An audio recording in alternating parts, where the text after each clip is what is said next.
धाराशिवला योगेंद्र गिराशे आणि सुवर्णा राजपूत अशा दोन व्यक्ती संत गाडगेबाबा माध्यमिक आश्रमशाळा मंगरूळ तालुका तुळजापूर येथे त्यांची काहीतरी मास्टरला काही कालावधीपासून सह्या घेतल्या नाहीत आणि त्यांना पगारही दिला नाही. या कारणास्तव ते गेली 6 दिवसापासून आमरण उपोषण करतात.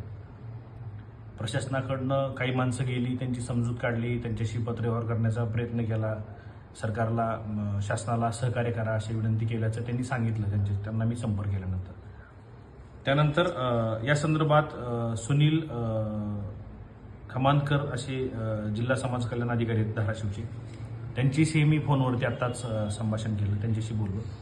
त्यांनी सांगितलं की ती बाब त्यांच्या अखत्यारीतली नाहीये आणि काही ज्या अधिकाऱ्यांनी चुका केल्या त्या संदर्भात त्यांचा काही संबंध नाही. कदाचित नसेलही. संबंधित अधिकाऱ्यांचे सुनील सरांशी बोलल्यावर जाणवलं की त्यांनी प्रामाणिक प्रयत्न केलाय. पण मूळ इथं विषय येतो की नेमकं त्यांच्या नियुक्त्या कशा झाल्या, त्यांना कशा पद्धतीने डावलण्यात आलं किंवा त्यांच्यासोबत नेमकं काय घडते. मला वाटते गेली 8-10 महिन्यापासून किंवा वर्षभरापासून ते दाद मागतायत, पत्रव्यवहार करतायत, मागणी करतायत, त्यांना न्याय मिळत नाही. आपण खरंच भारतात राहतोय का, धाराशिवमध्ये राहतोय का आणि सर्वसामान्य ज्यांच्यावरती अन्याय होते त्यांना न्याय मिळतोय का. खरं तर प्रशासनाने तात्काळ जे याच्यामध्ये दोष आहेत, म्हणजे ते मुख्याध्यापक असतील, अजून त्या माध्यमिक शाळेचे अजून कोणी संस्थापक किंवा जे कोणी असतील ते किंवा वरिष्ठ, आता समाज कल्याण अधिकारी म्हणतात की आमच्या अखत्यारीतला विषय नाही, ते आयुक्ताकडचा विषय, तर ते आयुक्त 6 दिवसापासून ते उपोषण करतायत. जर त्यापैकी एखाद्या व्यक्तीच्या जीवितास काही बरं वाईट झालं त्याला जबाबदारी कोण असेल. खऱ्या अर्थानं हे जे अधिकारी आहेत किंवा हे जे प्रशासन हाकणारे आहेत ह्यांना लाजा वाटत नाहीत. खरं तर हरामखोरांना ह्यांच्या घरातलं जर कोणी असं मृत्यूशयेवर पडलं तर हे असंच वागतील का.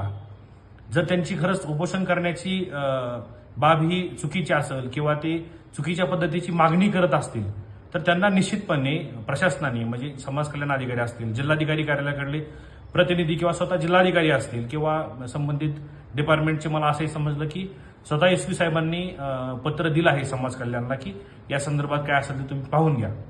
खरं तर जिल्हाधीक्षक साहेबांचे आभार मानले पाहिजे की त्यांनी तत्परता या प्रकरणात दाखवली.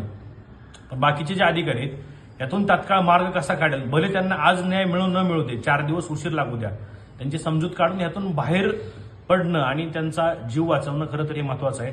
आणि भविष्यामध्ये मेहरबान कोर्टाकडे असेल किंवा वरिष्ठ कार्यालयाकडे असेल ते दाद मागण्यासंदर्भात त्यांना मार्गदर्शन करणं किंवा सहकार्य करणं हे खऱ्या अर्थानं प्रशासनाचं आद्य कर्तव्य आहे. पण हे प्रशासन इतकं माजूर, इतके नालायक, हरामखोर आहेत की खऱ्या अर्थानं त्यांच्या जीवितास हानी कुठली होऊ नये ही ईश्वराकडे मी प्रार्थना करतो. पण जर कदाचित त्यांना काही झालं तर त्यांचं उपोषण करणं हे रास्त की चुकीचं, जे काय ते ह्या गोष्टीबद्दल, त्या गौण गोष्टी आहेत त्याबद्दल वेगळी चर्चा होऊ शकते. पण ते गेली वर्षभरापासून न्याय मागतायत, त्यांच्याशी सरळ पत्रव्यवहार होत नाही, ह्या ज्या गोष्टी घडतायत ह्या प्रशासनाला लाज वाटली पाहिजे अशा गोष्टी आहेत. खरं तर ह्या गोष्टीमध्ये काही जर चुकीचं घडलं तर मी संबंधित विभागाचे अधिकारी आहेत त्यांना त्यांच्या ऑफिसमध्ये घुसून चप्पल तुटुस्तर मारेल. जे काही गुन्हे दाखल होतील त्याबद्दल मी भविष्यात बघून घेईल. पण एखादं गोरगरिबाचं कुटुंब ते स्वतः कष्ट करते त्या शाळेवरती, त्यांना पगार दिला जात नाही, त्यांच्याकडं अक्षरशः म्हणजे झेरॉक्स काढायला सुद्धा पैसे नाहीत, अशी त्यांची कंडिशन असताना जर हे प्रशासन बघायची भूमिका घेत असेल, जर भविष्यात त्यांच्या काही जीवितास हानी झाली तर संबंधित अधिकाऱ्यांना मी वैयक्तिक सोडणार नाही. हा विषय प्रशासन आणि प्रशासकीय स्तरावरचा वेगळा झाला, पण व्यक्तिशः ह्या गोष्टी महागात पडू शकतील. संबंधित अधिकाऱ्यांना माझं हात जोडून विनंती आहे की तुम्ही तुमच्या कुटुंबातील व्यक्ती जर असा मृत्यूशयेवरती आमरण उपोषण करत असेल, 6 दिवसापासून अन्न पाण्यापासून पडलेला असेल, त्याचे जीवितास धोका निर्माण झाला असेल, प्रकृती खालावली असेल, तर अशा वेळेस तुम्ही तुमच्या कुटुंबातल्या व्यक्तीला मोकळं सोडाल का. तर ते 2 जी व्यक्ती आहेत त्यांची तात्काळ जाऊन संबंधित सगळ्याच प्रशासनातील अधिकाऱ्यांनी समजूत काढावी, त्यांना जो काही विषय आहे तो समजून सांगावा आणि त्यांच्याकडनं वेळ मागून घ्यावा. भविष्यात जी काही त्यांची कायदेशीर लढाई असेल तर ती कायदेशीर ती लढाई लढतीलच अशा स्वरूपात त्यांना मार्गदर्शन करावं आणि सहकार्य सुद्धा करावं. मी सुद्धा माझ्या पद्धतीने निश्चितपणे त्यांना सहकार्य करेल. एवढं सांगतो की चुकीचं काय घडलं तर जे संबंधित अधिकारी आहेत त्यांना त्यांच्या दालनात घुसून मी चप्पल तुटुस्तर मारेल. जे काही भविष्यात घडेल ते त्याला मी जबाबदार असेल. खरं तर कायदा हातात घेणं योग्य नाही, पण जर एखाद्या व्यक्तीचा जीव जात असेल तरी तुम्ही त्यांच्याकडे दुर्लक्ष करत असाल तर हा सुद्धा तुम्ही कायदा हातात घेतोय असं म्हणायला हरकत नाही. आणि तात्काळ त्या संदर्भात जे काय असेल त्यातून चर्चा करून तरी मार्ग काढावा आणि त्यांना दिलासा द्यावा, त्यांना मार्गदर्शन करावं आणि सहकार्य करावं, ही मी संबंधित समाज कल्याण विभागाच्या सर्वच अधिकाऱ्यांना हात जोडून विनंती करतो. कदाचित हा विषय तुमच्या हातातला जरी नसेल, वरिष्ठाकडला जरी असेल, तरी तुम्ही वरिष्ठाकडे कळवावं आणि त्यातून मार्ग काढून त्या 2 जीवांना आता बाहेर कसं काढता येईल आणि भविष्यात त्यांना सहकार्य करून त्यांना कसं न्याय देता येईल यासाठी आपण मार्गदर्शन एवढं करू शकता.